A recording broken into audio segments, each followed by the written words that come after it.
do some minor checks here and there.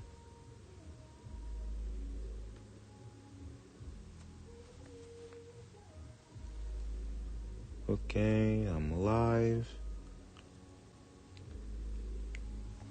Gotta set some standards.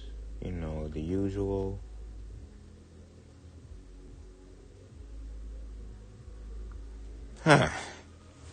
Hello, Anthony. So, for the new people watching with Lightninglord, the first part of my forfeit suddenly got cut off. I don't know, I'm having this issue with Streamlabs that at any point it can just decide to cut off. So, and what I've been seeing was my bit rates have been lowering time and time again. So, just to make it fair, I dropped the bit rate to where my bit rate was usually at, which was around 800 or 400. That's just to let you know. And now, let's continue this. Wondering how we know how Alison was feeling, and these small little details that we wouldn't know if she had died. Well, this isn't one of my usual murder videos. Alison somehow managed to survive. She began to crawl to the main road, but as she did, she felt something squishy near her leg. She had been disemboweled from the multiple stab wounds, and her organs were outside of her body. She had to hold her stomach with a denim shirt to ensure her organs didn't fall out as she crawled. By some miracle or crazy luck, the attacks from the knife had missed her main arteries. Wow. She was in so much shock that she couldn't really feel much pain. But disturbingly, her windpipe had been severed, so she could hear her own breathing through a hole near her collarbone made by one of the stab wounds. So, she was breathing through one of the stab wounds. As she lay there on the ground in the darkness all alone, she said that she had an out-of-body experience. She said that she had a choice whether to give up and be at peace, or to carry on and fight to survive. And she chose the latter. At some point, Alison heard the two men speaking, and she heard Clinton's real name. Just in case she did die that night, she wrote their names in the dirt, in hopes that when her body would be found, these sick people would be put away where they could never harm anybody else. Yes. The names she wrote were Thenis and Franz, and underneath that, she wrote, "Mum, I love you." As she crawled, she realized that she wasn't getting anywhere fast, so she managed to muster up all of her strength, and she stood up. But as she did, her head fell backwards.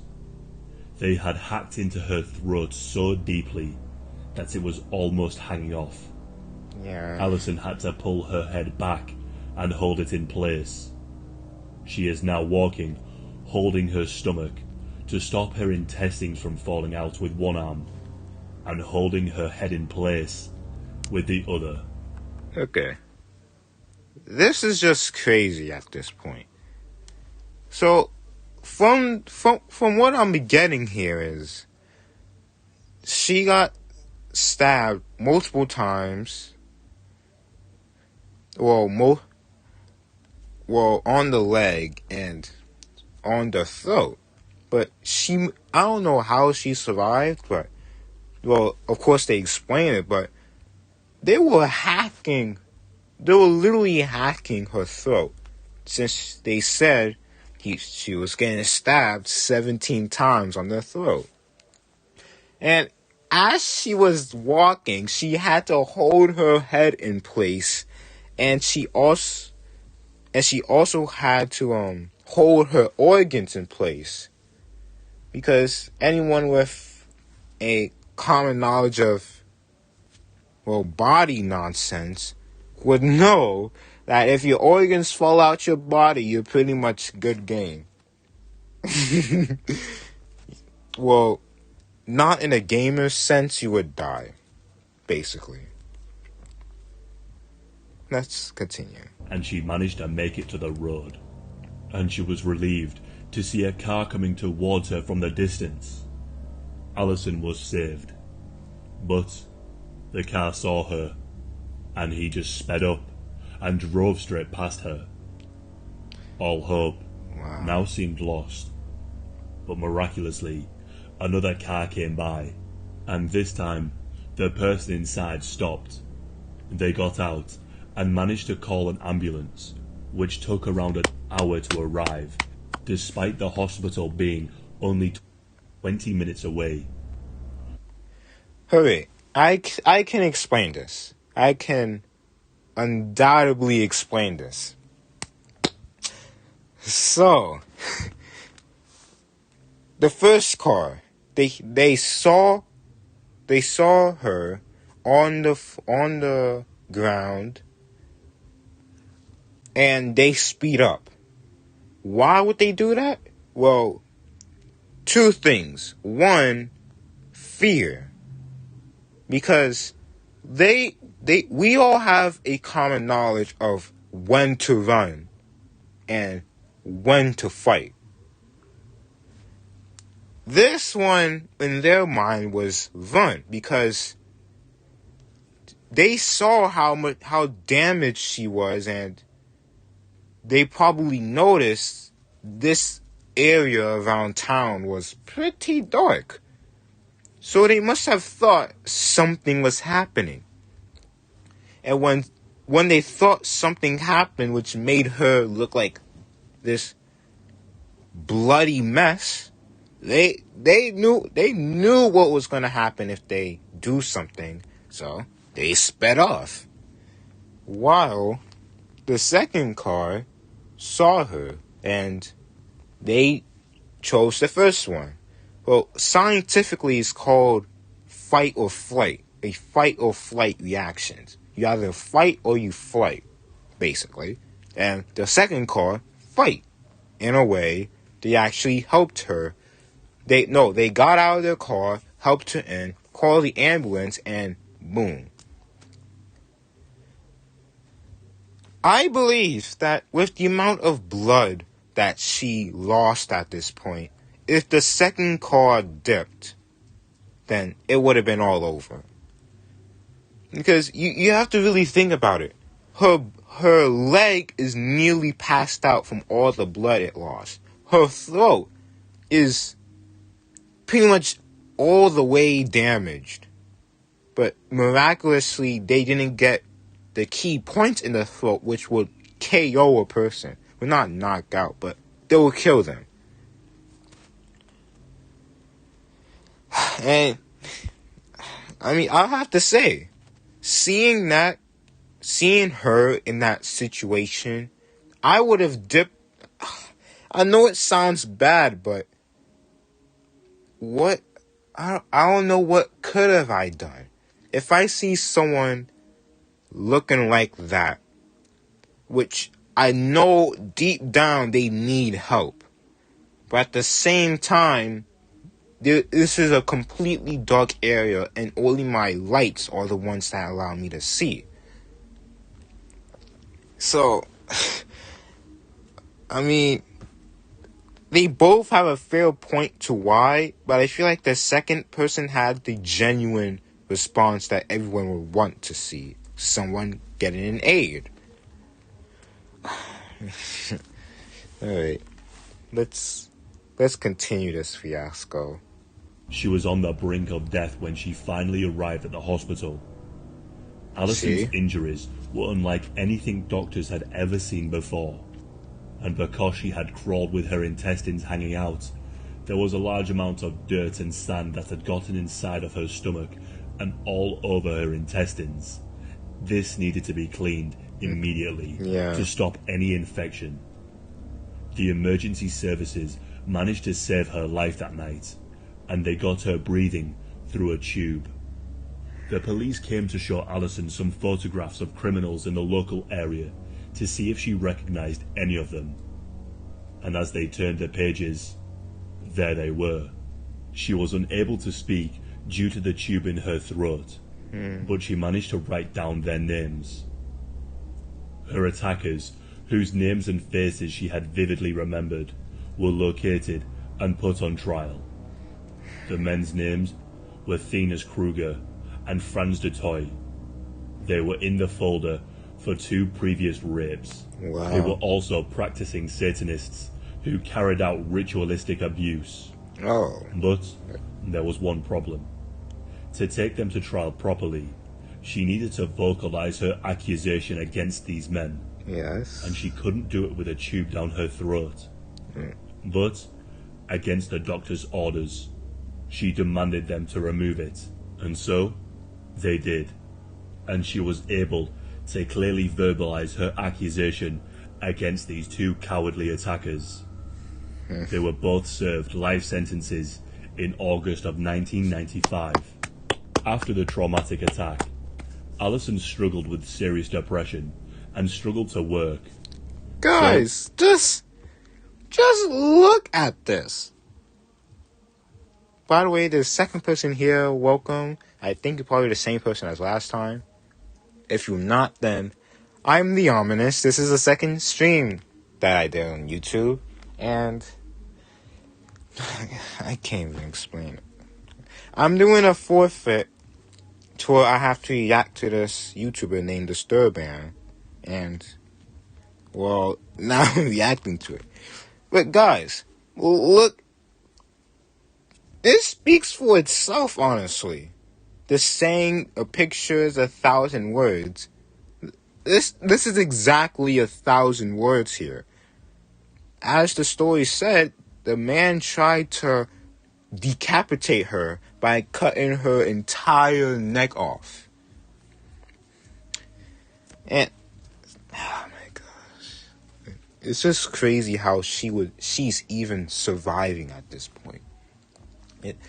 It's just crazy. She began traveling around the world, sharing her incredible story. She has won countless awards for her bravery and perseverance. But sadly, it was unlikely that Alison would ever be able to have children due to the number of stab wounds to her abdomen. But of course, wait, I remember that.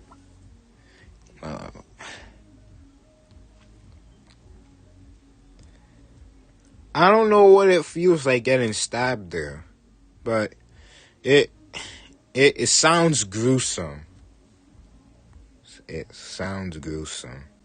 Alison was known for defying all the odds. She is currently a mother to 2 boys. You can buy Alison's book, which is called I Have Life, if you wish to know more about her story.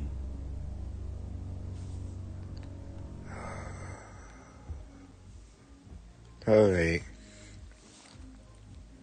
So all in all, she seems pretty set for life, honestly. The fact that she's brave enough to go around the world and talk about her experiences. Well, I mean, yeah, it's brave, because most people just keep it in, and of course they'll get some famous things.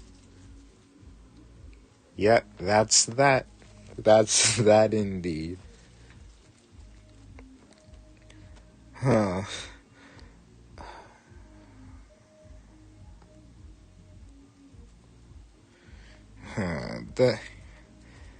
I mean, one thing I can take from this is exactly how I say to other real life horror. Don't make yourself, don't put yourself in a situation where there's a possibility. Just don't. If you know that you're going to put yourself into something, don't do it. No matter how contempting it is, don't do it. You're going to eventually spill all the water. You're going to eventually make all the dominoes fall. And as you know from dominoes, if all of them fall, there's no sound. Alright. Oh, you already have the next one. of your... Oh, I can choose it. Okay. I'm not even going to choose the other ones. Of the too gruesome to mention. Oh my... Okay. That freaked me out.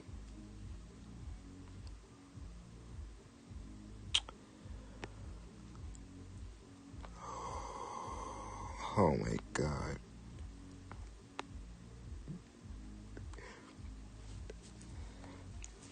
I don't want to feel weak, but these thumbnails are crazy. Especially this one. The cannibal.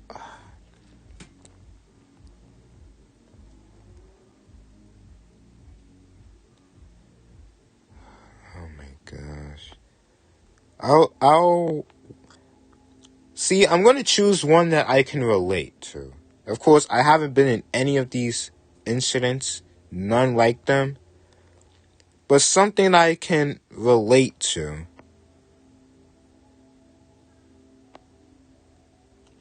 Wait, what the? Oh, okay, that's a definite no.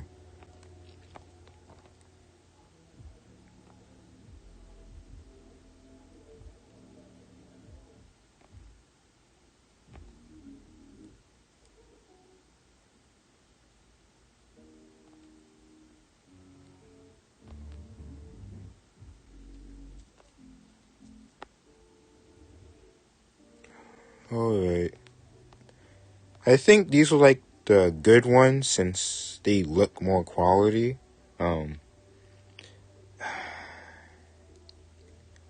if you're wondering why there isn't any background music, I think I do have something here. And it's not that. Okay.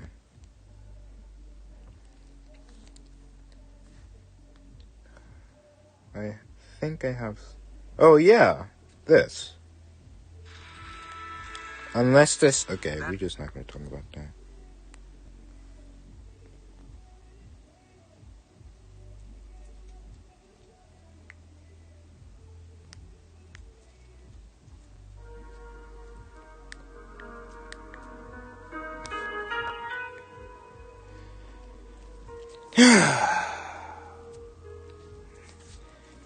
This may be the last one. But it's going to be the first of many, many nightmares. And you know what? I don't care.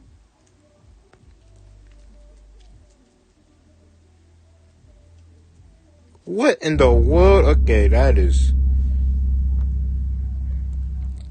What we should do with criminals who commit extreme violent crimes such as murder is often debated.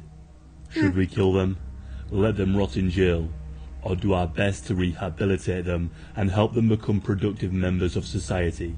This is a case where rehabilitation was attempted. Guys, you know, I won't touch on that topic because I have experience touching on serious topics. It gets insane way too fast. And no. But failed with absolutely horrendous consequences. This case begins in Michigan, USA. In 1992, a woman named Tommy Green wrote to a judge who oversaw her son's case, saying that she didn't believe her son was a threat to society.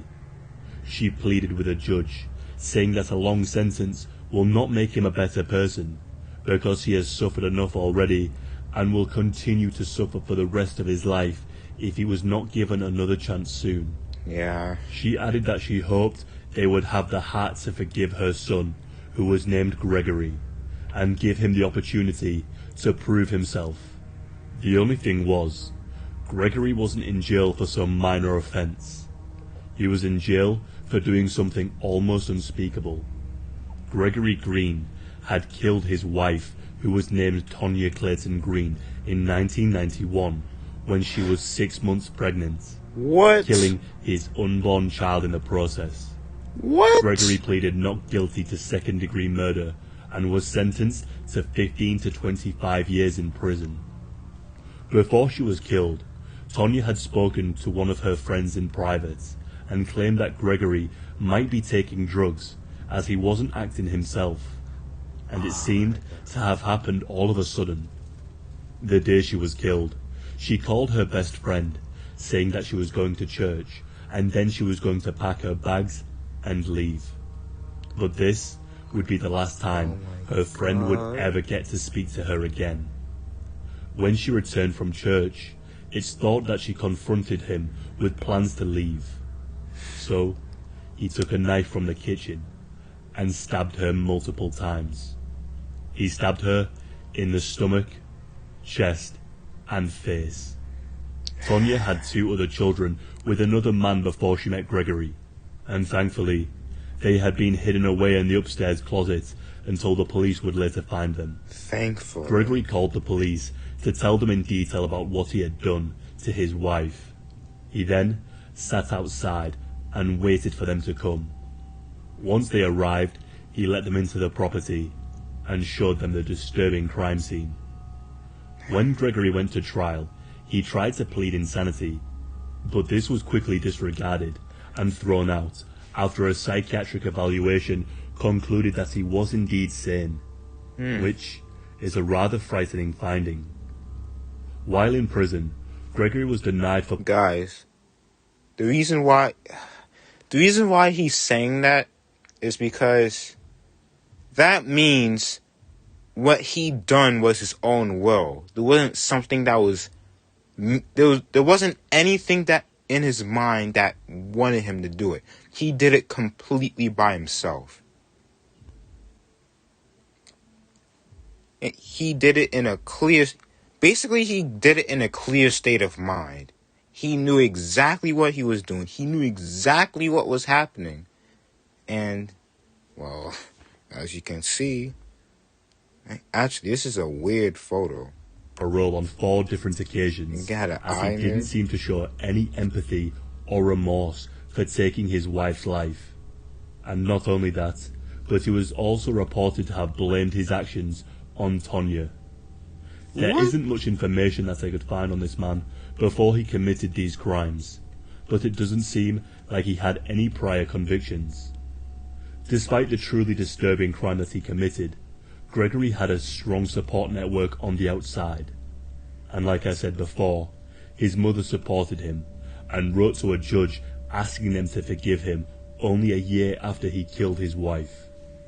His sister also vouched for him changing his ways, saying that he had found faith and wanted a second chance to prove himself. A worker for the Michigan Department of Corrections also wrote to the judge stating that Gregory was not a criminal nor a threat to society. You can't say that if he's taking drugs.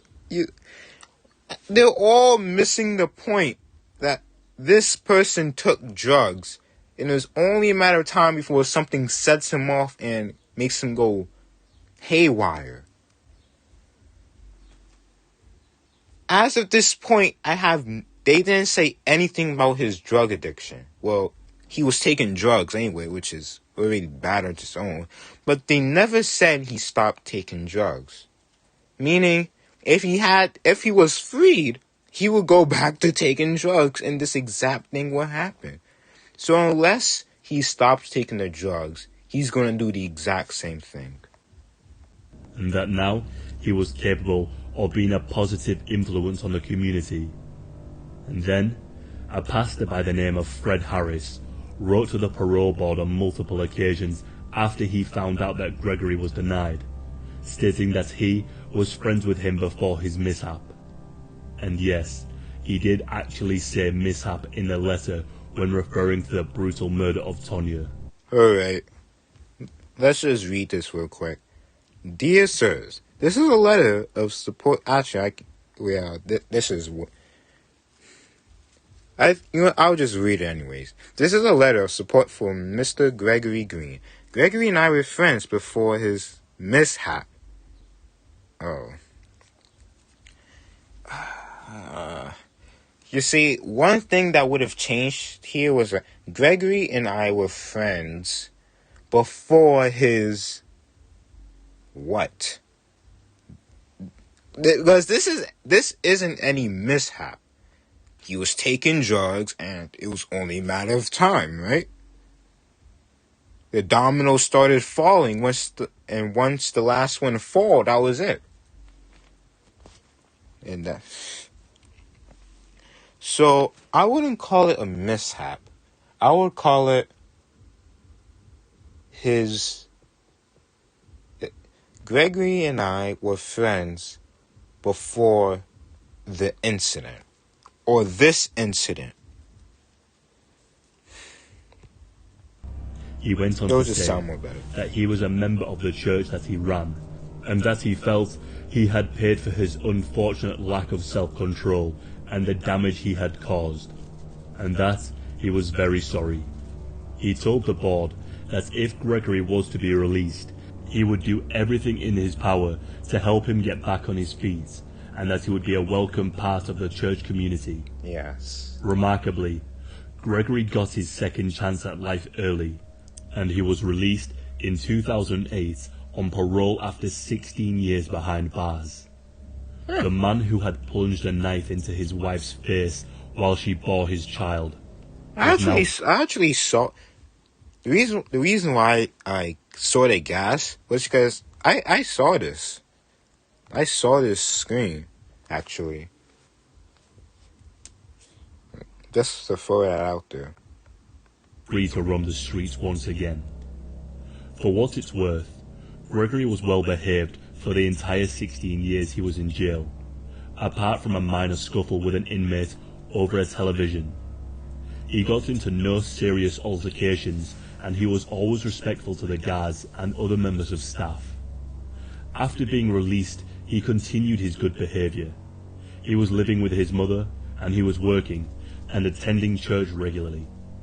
So after 2 years, the parole board agreed that he was no longer a threat to society, and was thus taken off parole.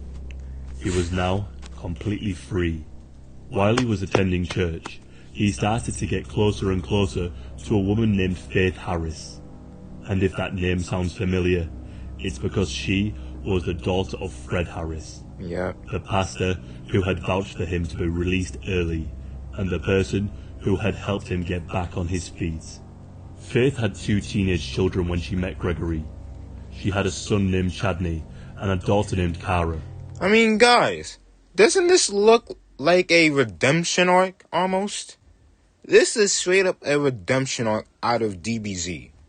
Well, except there isn't any good ending, as you can see from the title. Faith knew full well what Gregory had done. She knew that he had killed his ex-pregnant wife, but she looked past this, fully confident that he was a changed man. And soon enough, they got married.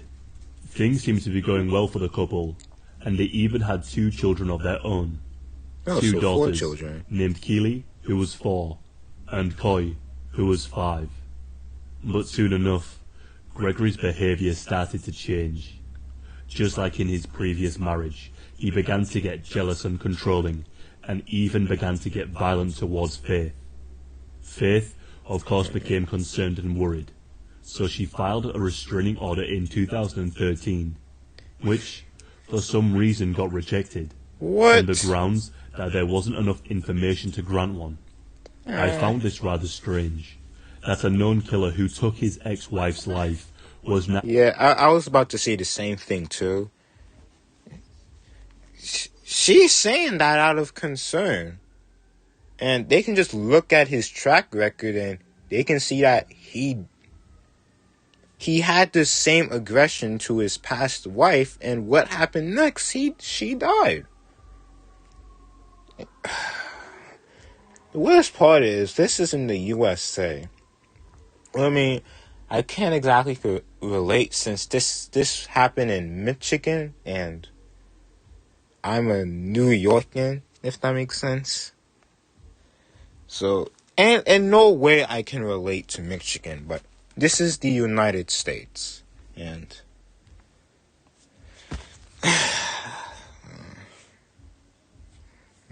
I just have no words. Acting aggressive towards his new wife, and he didn't deem this to be a cause for concern. Later that year, she filed for a divorce, but Gregory managed to convince her to stay, claiming that he would change for the better and that he really didn't want to lose her. Also, by the way, this picture here, she kind of looks like she has popcorn on her head almost. Don't you see that? Or maybe she has like a lot of rice. Like a whole pile of rice formed in a flat top. That's what I'm seeing here. I don't know what you guys are seeing. But he couldn't keep up the charade for too long, and in August of 2016, Faith filed for the second time another divorce. And then, 1 month later, on September the 21st, Gregory showed his true colours once again. Oh my God. He took his two adorable children, Coy and Kaylee, and placed them in his car. He then hooked up the exhaust into the car and sealed it shut, pumping in the exhaust fumes. Oh my, He poisoned his own daughters to death. You're And kidding. once they were dead, he carried their lifeless bodies upstairs and tucked them into bed. He then took Faith to the basement, and there, he bound her with duct tape and zip ties. He then took a Stanley knife and began to cut into her skin. Then, moving the knife to her face and slicing her cheek open.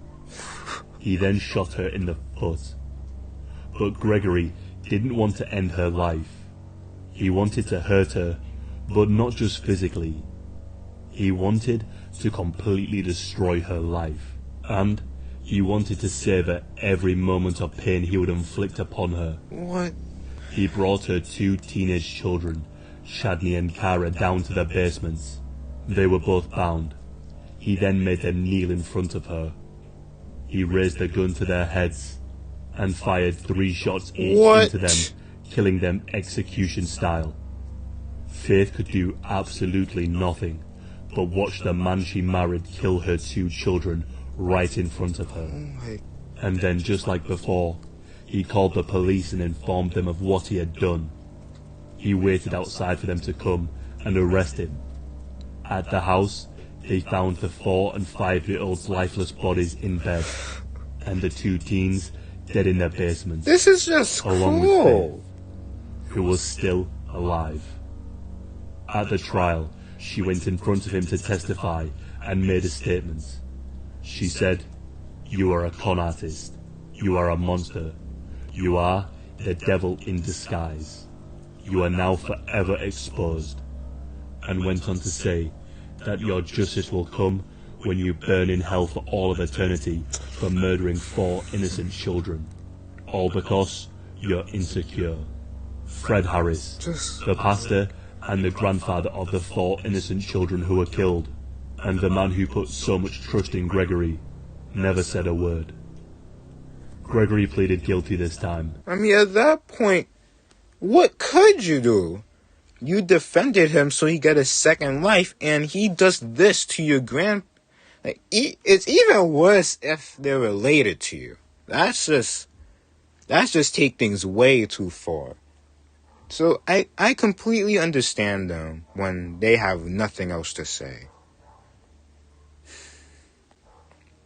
And he made a statement. He said, "I feel bad for how this has deeply impacted everyone. May God help them, and may God help me." Gregory has never given a motive as to why he did this. I'll end this video with a heartbreaking clip from the trial.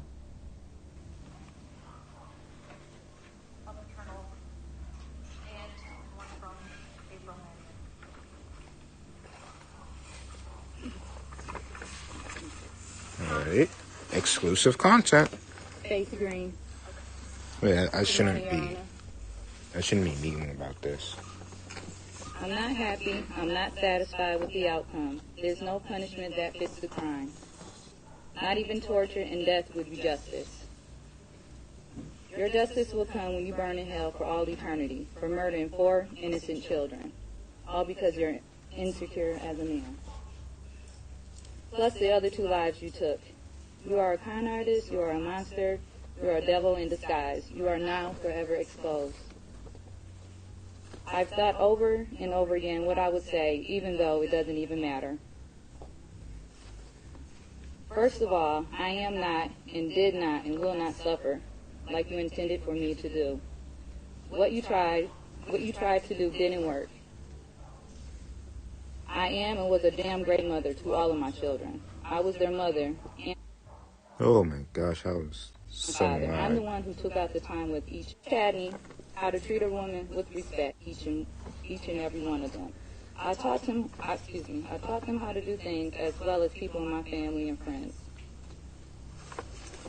I taught Chadney how to treat a woman with respect, how to fill out a job application, mock interviews, how to pay bills, encouraging him to give his all in his schooling, producing movies, and his drawings. He was a great artist. He graduated from Specs Howard for digital media arts. He wanted to be a producer to make movies. Wow. I taught Kara to stay focused, aim high. I showed her how to drive. How a young lady is to carry herself in an orderly manner. Be all that you can be. Try out for everything that you're interested in doing. Pursuing higher education. We were filling out college applications. She wanted to be an OBGYN doctor. Nice. She was going to graduate this year from high school. I taught Toy to be open to new things like learning a new language, be confident in doing her schoolwork and in herself. She loved doing arts and crafts with me, letting her imagination run wild. She loved dressing up and putting on my high heels. She would make me laugh, looking at me over her glasses, like a little old lady. She loved ballet, cheerleading, and planting flowers with me. My Kaylee had the greatest memory. She loved singing. She loved to carry her purse, which was always filled with hand sanitizer and lip gloss. She loved getting her nails painted and sometimes doing it herself. She also loved ballet and cheerleading. She loved balloons and playing outside. I taught them to be giving, loving, and respectful, to help others, to volunteer. They were not selfish children. Coy and Kaylee were learning about kids less fortunate than themselves. I took them with me to purchase items for Christmas and explained to them what we were doing to make them happy. I always encouraged them and told them that they can do anything they put their minds to do. Those are the lives that you took. Yes. You tried to separate them from each other. They are siblings who loved each other and spent time with one another. Trying to split them up didn't work. They are together more than ever. Chadney and Kara are still watching over the little sisters, Coy and Kaylee, forever. I carried each one of them in my womb for 9 months and raised them. Nothing or no one, sure as hell, not you, can break me or break my bond with them. But while I stand up here trembling with fear, I put on my bravest face to be in the same room with the man who murdered all 4 of my children. 2 of them violently in front of me with a gun, Chadney and Kara. And he killed my other 2 babies, Coy and Kaylee, with a hose that ran from the tailpipe of his car to where they were innocently sleeping. As if that wasn't enough, let me tell you about some of the devastation that it has actually done to me and my family. My short-term memory is gone. Doctors tell me it's my brain protecting me from the memories of my children being shot in their heads right in front of me, while I was gagged, duct-taped, and zip-tied. Every time I find strength to get out of bed, as soon as I walk, I'm in extreme pain, sharp pain, from where he shot me in my foot. They don't know if I'll ever walk again without pain. Think about that for a second. Never being able to walk without pain. This My is doctors just say I sad. have post-traumatic stress disorder. That's where the migraines and nightmares come from. Sometimes I dream of the night all this happened and wake up screaming and sweating, thinking that I can save my children somehow. Then I realize that the nightmare is actually reality, and my children are really gone, and I try to find the strength to start my day somehow. Other times, there's just crazy nightmares that I wake up from in fear and try to understand them, but I'm told that they all link back to this horrific experience I have had. I can't think of the last time I really rested without medication. I can still feel the zip ties around my wrist, and it triggers horrible memories of that night. There's times I find myself drifting off into thought and then realize I'm not thinking of anything I'm empty. Lost. I'm lost, not really knowing what to do with myself, just existing day to day. I miss my children so much that words will never be able to explain. All I ever wanted to be was a mother, a wife, have a happy family, raise my children to be productive members of society, and be happy. The reality I face now is this will never happen for me. Time will never heal this wound. I will always be empty. A part of me will always be missing. If the day ever comes when I do wake up, and it's not the first thing that I think about, when I look in the mirror, I will always be reminded by the scars he put on my face, cutting me from my ears to my chin with a razor blade box cutter.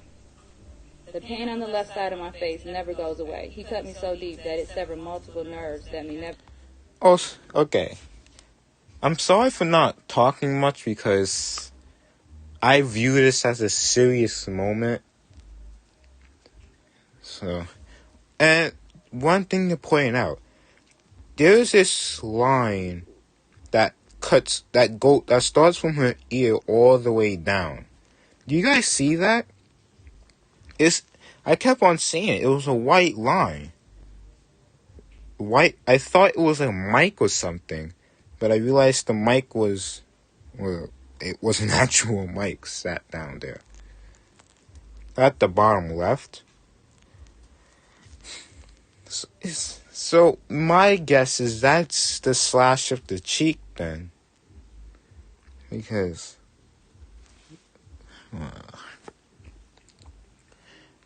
I mean, I got slashed before, but of course none for my face. It was all for my arms and legs. So call it battle scars if you will. Heal correctly. I lost so much blood. I was in critical condition for days. I should have died. Some days I wish I would have. He has scarred me for life. My whole family is devastated emotionally by what has happened. But it has extremely been hard on my parents. They love their grandchildren with all their hearts. Most days my mother has a hard time getting out of bed and has been in the hospital a few times. But my father is taking it the hardest. He's not the same person he once was. The stress has taken a toll on his health. 2 weeks ago, he was taken to the hospital because he had a stroke. I honestly don't know where to go from here. I'm numb. There's a hole in my heart and soul that can never be repaired. The loss to me is so big that I will never truly recover for the rest of my life. I will be forever in pain and heartbreak. This wound will never heal. This wound will never heal. I would like to thank the court and you, Your Honor, for the time you have allowed me to speak. I would like to thank the prosecutor's office and staff and all the police officers who helped in this case. In closing, I understand the recommendation of the sentence, but I would like to recommend, as a victim myself and the mother of all 4 murdered children, life in prison without the chance of parole. Thank you. Faith Green.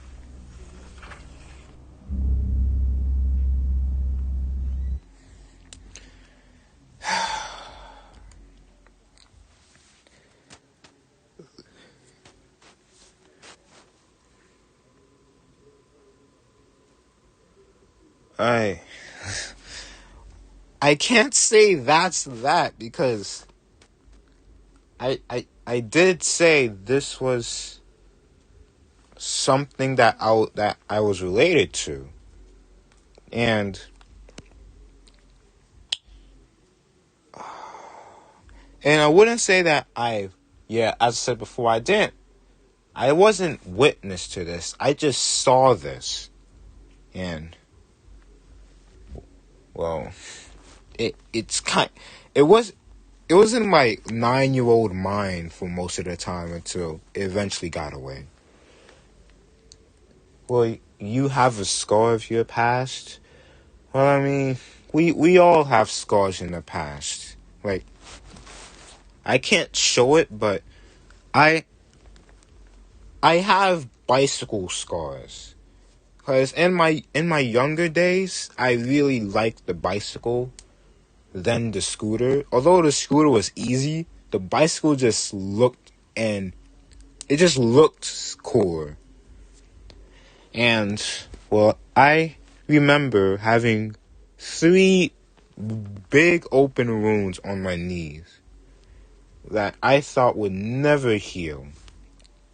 But, well, it did, or else I'll still be in pain right now. That's physical, actually. I can't touch on emotional scars because that would be way too personal. And it's only my second stream, so I don't even feel that comfortable. Alright.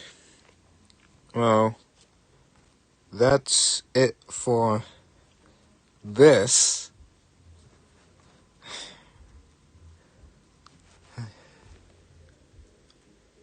I had my whole knee bones S. Talking about knee bones scarred? When you mean S? Oh.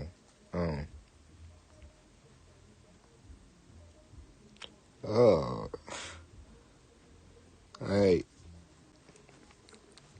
I didn't know that. Usually, what the? Oh yeah, I get notifications from that. It was at a water park. What do you mean it was at a water park?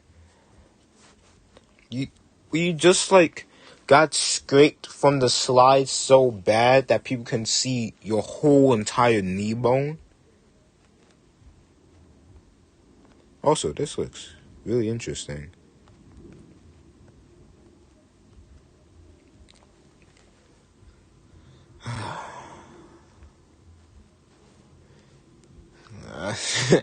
I am... Well, I mean, I guess you can say that's that. Although it's still in the past, as what she says, some scars may heal, but deeper scars can't. I slipped and grinded, yeah. That's basically what happened to my thing. I guess it was concrete. I slipped off the wall. No, I crashed on the fence and I scraped on the concrete.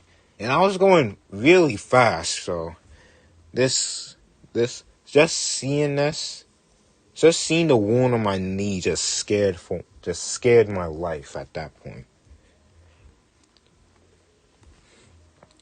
But most of the time where you can see people's bones is if you scraped off something so fast and so hard. What is a good example? Okay, I have a good example. Wait, no, not that.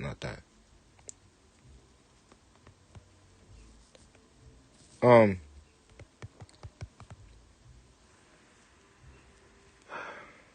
don't know if you guys can see this, but there's this shaving part, right? This shaving part underneath a nail clipper. What you do with that is, you take that and you grind your nails off. You grind your nails, and gradually your nails get shorter and shorter and shorter without the need of clipping it. Now take that and times it by 15. And that's basically what's happening when you grind yourself off of these surfaces. This is kind of going to physics now, but it's friction. And friction applies heat, and friction will do everything in its power to stop you from moving. And that would mean it will need to stop your velocity.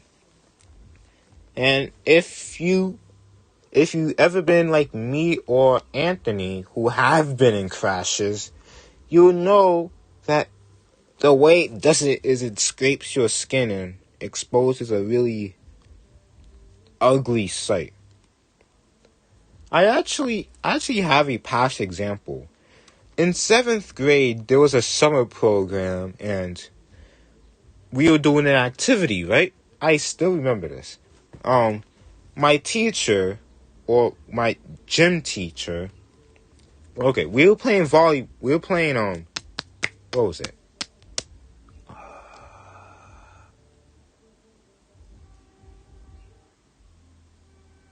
I forgot the game, but it was like you had to okay. How about this? It was a game called Attackers and Defenders. Okay, it wasn't called that, but it's similar to that game. So this was a game me and my squad was doing whenever we had recess time. This okay. I actually need a map to make this more real. So I guess recess map. It's Safari. Pretty much anything is in here. What the? I didn't. School recess map.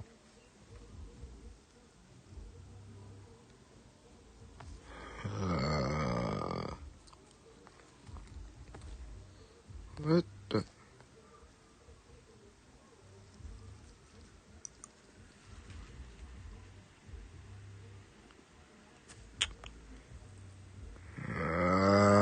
Okay. You know what? How about this? Rectangle. Fun fact, in 8th grade I got concussed. Okay. Anthony, your English is quite lacking, but what I can get here is you got concussion. You got a concussion while playing dodgeball. I haven't seen a concussion happen, but in something like dodgeball, possibly. So we have this, right? This was basically... Wait, can I zoom this even more? You know what? Let's just go with it. Yet the Sonny knows it? Okay. Alright. I'll probably ask him later, but I don't really need to.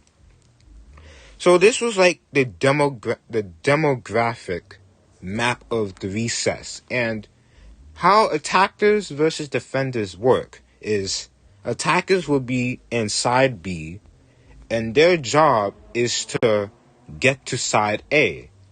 The defender's job is to stop the attackers from reaching side A. And what they would do is, well, they will need to make contact with you, either by touching you or, well, not in a weird sense. Not in a weird sense.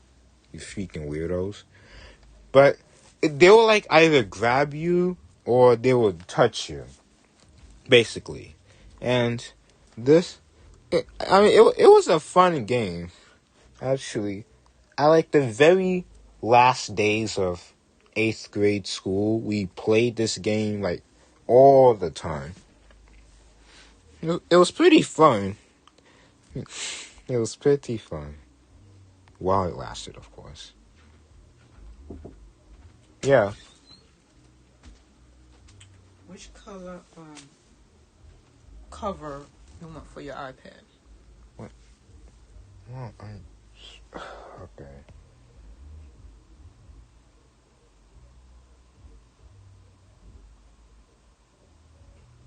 This. You want black? Yes. Oh. You don't want gray? No. You didn't even look at the other print. You don't want this one? This. Like, hold on.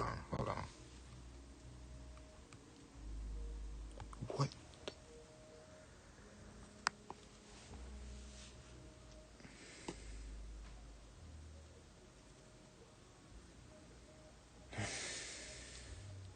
No? Okay. Being so hard. I was streaming. You should. Oh, I'm sorry. Just give me it. I'm sorry.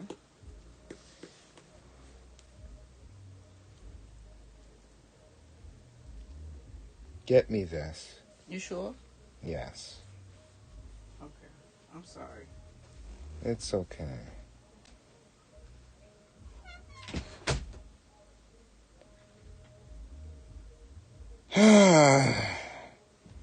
Well, so much for a face reveal.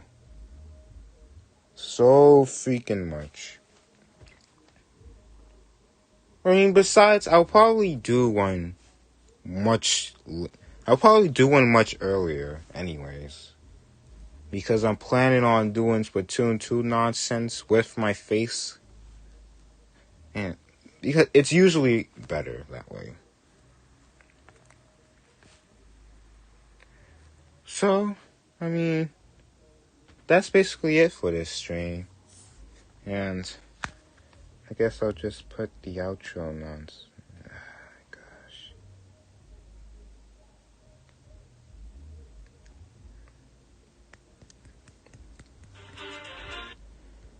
And yes, you don't need to quote me on anything from last stream. I know what I did. Well, I know what Anthony wanted me to do, and I did it, so you can't quote me and say I did some nonsense. But yeah. Oh, wait.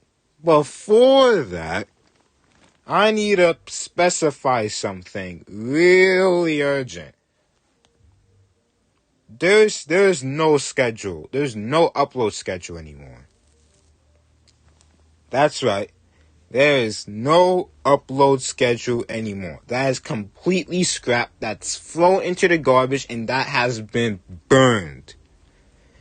Now, I made a new schedule, and it's unlike any schedule I did, but it's more about me and not what YouTube wants. And that is, I will upload, or I will stream, I'll upload when I feel like it. So when I feel like I got content, when I feel like I'm ready, I will stream. So you guys won't wait. You guys won't be hyped for next upload and realize there's no upload. I wouldn't do that to you guys. Not anymore. But for streams, okay, weird voice crack.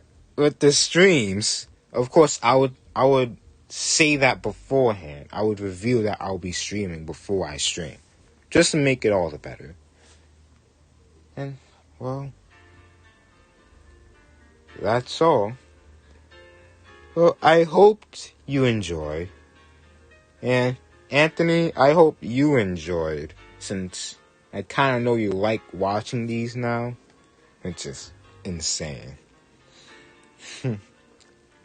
But, as always, until next time, I'll see you guys on the flip side.